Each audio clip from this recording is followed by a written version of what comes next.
Guys வாங்க TNPSC maths sum 14 what percentage of 60 is 45 அப்படின்னு கேட்குறாங்க. அதாவது 60 வந்து எந்த பர்சன்டேஜ், அதாவது 100க்கு தானே பர்சன்டேஜ்னு போடுவோம், அது வந்து 45 நமக்கு கிடைக்கணும். 60 வந்து இதனுடைய பர்சன்டேஜ் அப்படின்னு கேட்குறாங்க.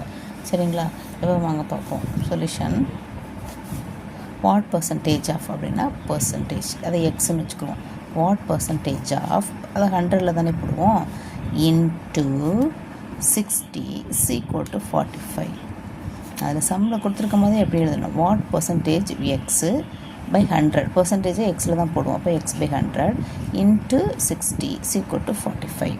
இப்போ அதை நீங்கள் அதை கேன்சல் பண்ணோம்னா 0 0 cancel, 3 2s are 6, 5 2s are 10 வந்துருச்சுங்களா? அப்போ நான் 3x divided by 5 is equal to 45.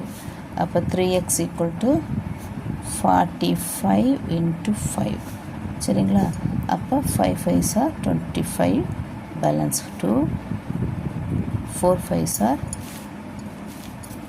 20, 20 plus 2 22. 3x is equal to 225 அப்படின்னா x is equal to what, 225 by 3 அப்படின்னு போட்டுருவோம். சரிங்களா? அப்போ 3 வந்து திரும்ப கேன்சல் பண்ணுவோம். என்ன பண்ணுவோம், 7 3s are 21, balance 1, 5 3s are 15. சரிங்களா? அப்போ answer x is equal to 75%. சரிங்களா? புரிஞ்சதுங்களா?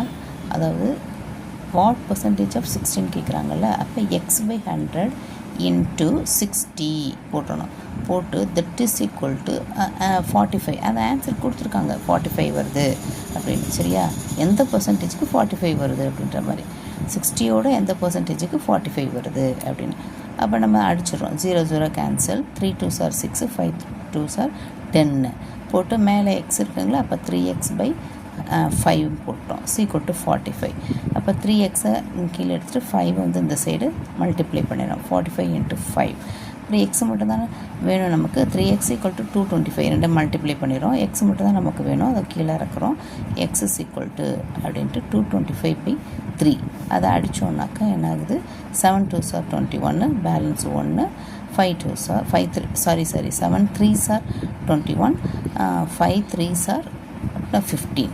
அப்போ 75%. அப்போ வந்து ஆன்சர் 75. லைக் பண்ணுங்கள், சப்ஸ்கிரைப் பண்ணுங்கள். தேங்க்யூ.